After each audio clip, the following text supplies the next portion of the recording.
Hey, welcome back to Figuring Out Finances. I'm Justin. Thanks for tuning in. This is my third video in our series here. Thought I'd mix up our scenery a little bit, try something different. This is kind of my desk setup when I'm doing IT stuff during the day. So I do managed IT services for a handful of small businesses. And this is where I spend a lot of my time every day. So I thought I would just show you that. Today I wanted to talk to you about a thing called dollar cost averaging, which is actually something that we're doing with this project. Whether you knew it or not. So I thought I would just talk through a little bit of what dollar cost averaging is and how we're leveraging it and what are some of the advantages of using dollar cost averaging. So dollar cost averaging is spreading out your investment purchases over a period of time instead of buying a big chunk of investments all at once. So you might be asking yourself, why would you want to do that? So we'll go through a few reasons why. Number one, it leads itself to consistency. So if that automatic transaction is coming out of your checking account every month and being invested, there's not a lot of thought that's going on. And in this case, it's actually a good thing because you might come up with an excuse week in and week out for why you don't or can't invest that week. And this sort of takes care of that and gets rid of that by just being automatically consistent.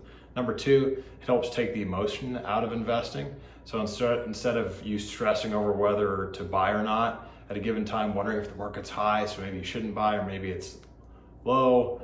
You don't really have to worry about that. You're gonna buy it no matter what, whether things are high or low.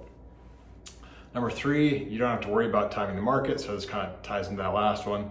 Timing the market's a losing game. Only the best people, the best investors, people that study this and do this all day long, every day, are able to beat the market typically. So our combination of index fund investing and dollar cost averaging here in general is going to beat a lot of other types of investments that you might do. Especially for somebody like me who doesn't have a lot of financial knowledge, this is a pretty good way to go. Number four, it gives you a plan that you can stick to. So instead of having to make the conscious decision every time, hey, am I gonna buy today? Am I gonna sell today? That's what day traders do. I'm no day trader, so I don't know about you, but the easier route is to make these automatic investments over time. Number five, you can budget for it, which is great. If you don't already have a budget, I would recommend putting one together. We might cover that in another video, but having a budget just allows you to know where all your money is going. And when you do that, you can control how that money is spent. And so in this case, we could have a line item in our budget that says, hey, every week or every month, I'm gonna save or invest this much money. So it makes budgeting easier too.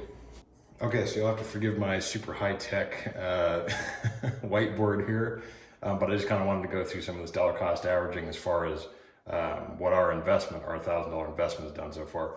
So here with the initial investment, we invested $1,000 at $25.40 per share. So that allowed us to buy 39.37 shares at the time when we first started. So then the first buy with $35 that first week, the share price for VGSTX was $25.27 a share. So that allowed us to buy $1.385 shares at the time. And you can kind of see for the second and third buy, same thing. You can see the stock price at the time of buying, it's gone up a few times. And so with that, our $35 is actually not able to buy as many shares as the first time. It's a fraction of a share, but it is significant and worth pointing out. So here at the bottom, you can see that the total invested so far, we've done $35 three times plus $1,000. So that's how we get the $1,105 totally invested so far. And then this total unrealized gain here at the bottom is how much the investment has grown since we started this 2.5 or 3 weeks ago. So it's gained $42.66, which is nothing to sneeze at. Our total value of the account then is $1,147.66, as you can see. So right now this money is kind of insignificant. It's not a big amount. What you do see with dollar cost averaging over time though is the gains kind of start to build on each other. If we held this, once we hold this for a year, for example, like this total invested amount's gonna be a lot more, and then that kind of allows for the gains to be greater and even exponential if you end up holding on to it for years at a time. So that's kind of an overview. Now we're gonna do a little Monopoly money exercise just to kind of see what this looks like with fake money. So I know this might be a little bit cheesy or corny, but I don't really care. I think it's a good illustration. So we're just using Monopoly money to see what we've done so far and kind of where the investment is going. So right over here is our initial investment. So we've got $1,000. This is what we initially put down. And during the first week, we invested $35. So this is the total invested. After the second week, we invested another $35. So $1,070 so far. And then this week, another $35.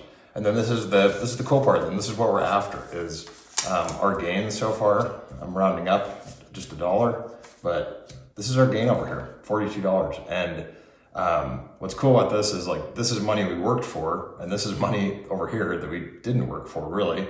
The investment and the money is doing work for us. So this is just a good example of, money being leveraged to your advantage instead of you paying, high interest on a credit card or on a loan or whatever. This is interest and stock value growing in your favor. And so you can imagine, if these are $1,000 bills and these were, 10x bills over what they are, this gain would be, $420 or whatever. So the point is this can really grow into a lot more money if you're willing to be patient and you take a steady approach like dollar cost averaging to invest your money.